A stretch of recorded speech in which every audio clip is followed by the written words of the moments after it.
Hi everyone, it's Miss Jennifer from the New Haven Free Public Library. So in our last video, we talked about proofing yeast, and now I'm going to show you how to make bread from that yeast. So this is a recipe that I got from allrecipes.com for Amish white bread, and we will give you the link. So what you're going to need is your 2 cups of warm water, your 2/3 of a cup of sugar, and your 1.5 tablespoons of active dry yeast. And you're going to proof that just like we did in our last video. And then what we're going to need, you're going to need 6 cups of bread flour. I don't have bread flour, so we're going to use regular all-purpose flour. You're going to need 1.5 teaspoons of salt. You're going to need 1/4 cup of vegetable oil. So our first thing we're going to do in our big bowl is we're going to mix our salt and our oil into the yeast. So 1.5 teaspoons. This is a 1/2 teaspoon. So we're going to do how many? That's right, 3. 1, 2, 3. That gives us 1.5 teaspoons of salt. And then we're going to do 1/4 cup of vegetable oil. And see, this is a 1/4 cup.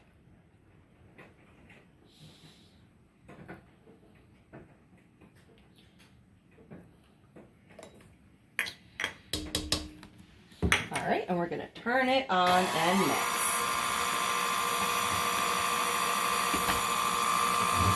And now we're going to mix in our flour 1 cup at a time. Now this cup might be too big. Yeah, this is too big.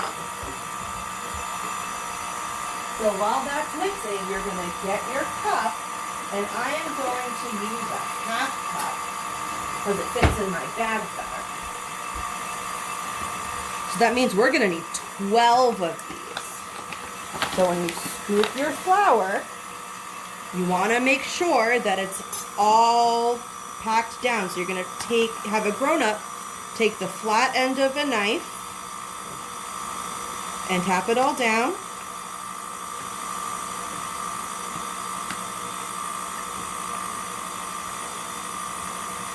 And flatten it out. It's okay that we're getting some on the table. We're going to use that later. So we got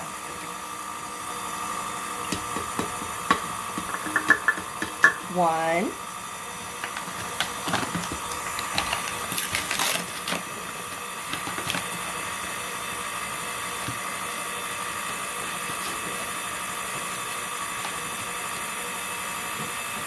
2,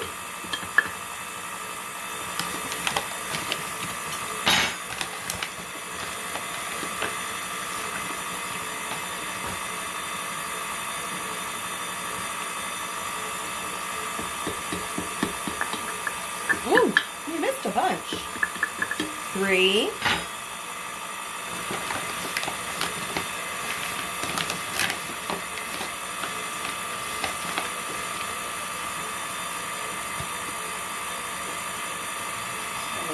put the next one in. 4,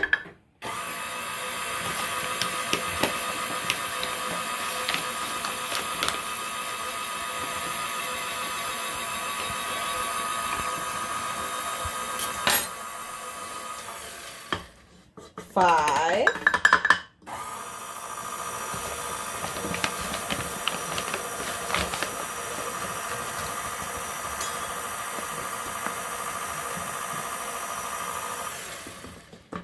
6,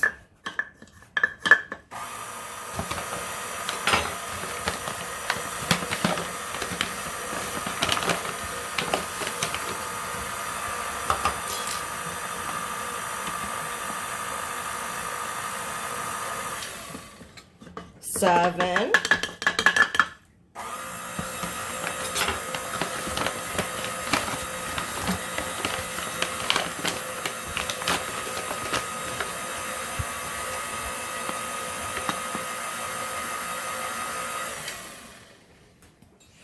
8, 8.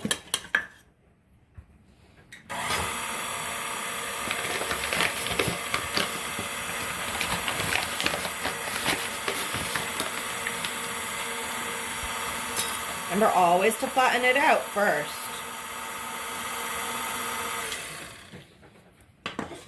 9.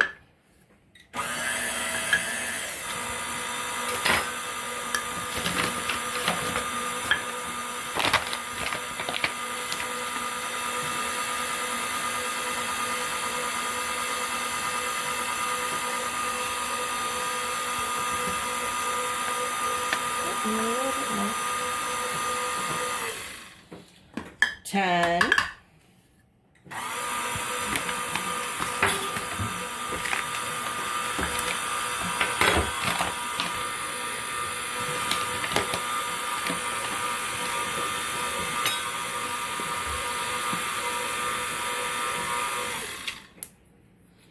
11.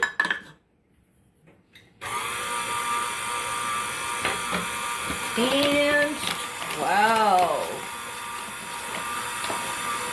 This is our last one.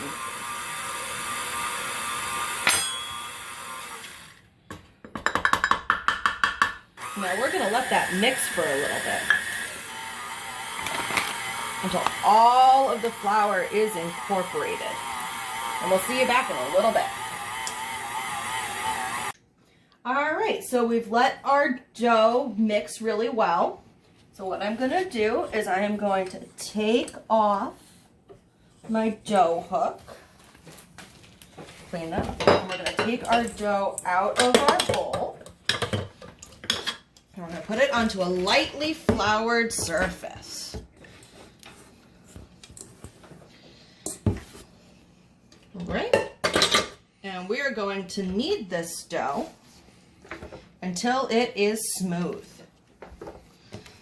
It's okay that it's a little bit sticky, but if it's too sticky, you can just add a little bit more flour to the table.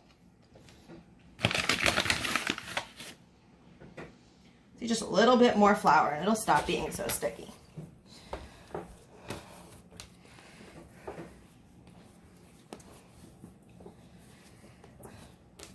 You just want to make sure that there's no chunks in it. And if you use a bread hook to do this, there shouldn't be that many chunks in the first place. All right, so we've kneaded our dough. And the next thing that we're gonna do is we're gonna put it into a well-oiled bowl. So this is a metal bowl. And all you do is you take a little bit of vegetable oil, pour it in, and then we're gonna just rub it around in the bowl. You do this so that the dough doesn't stick. So we're gonna take our dough that we've already kneaded. We're gonna put it in our well-oiled bowl. And then we're gonna cover it with a damp cloth, and we're gonna wait for at least an hour for it to double in size. So when that's done, I'll see you again. All right, everyone, it's been about an hour. You ready to see what our dough looks like? Wow, that is awesome. It has very much doubled in size. So first thing we're gonna do now is we're gonna punch the dough a couple times, get some of the air bubbles out. And then we're gonna knead it just a little bit. It says to knead it for a few minutes, but because it's so oily, it shouldn't stick to anything. So we're gonna knead this for just a little bit.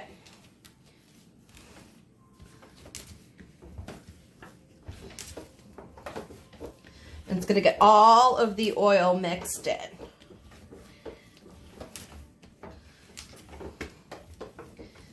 All right. So what we're gonna do now is we're going to divide this in half. All right, that looks about right. And we're going to shape these into loaves. If your hands get really sticky, you can just put a little bit of flour on it and it'll be fine. And then we're going to put them into well-oiled pans. So remember how we used our vegetable oil before? We're going to do the same thing. Pour a little bit of vegetable oil into each pan. And we're going to coat the whole pan. See how that whole inside is nice and shiny? We're going to do the same thing for both pans. All right. So now we've got our loaf. We're going to put our bread into our loaf pan. And we're going to spread it out just a little bit. All right.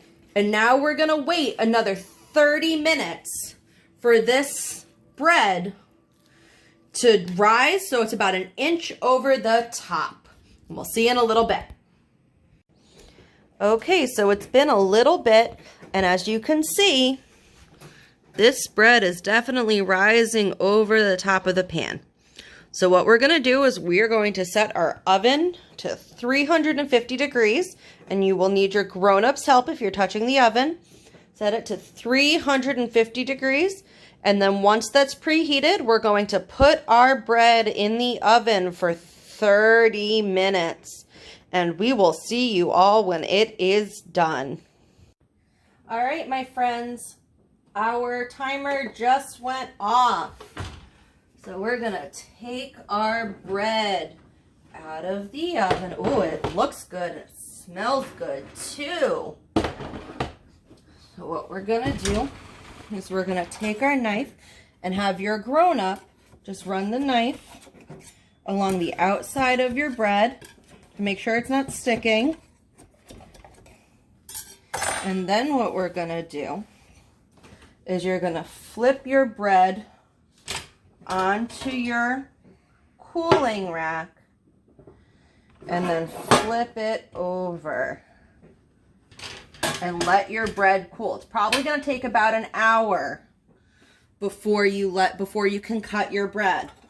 But once it's cool, you can cut your bread and use it for sandwiches or toast, and it'll stay good out of the refrigerator for probably 4 or 5 days. If you want, it can also go in the freezer. Just gonna want to wrap it really tightly in foil before you do it. All right, there's our bread. I hope you guys had fun making it. I know I did. We'll see you soon.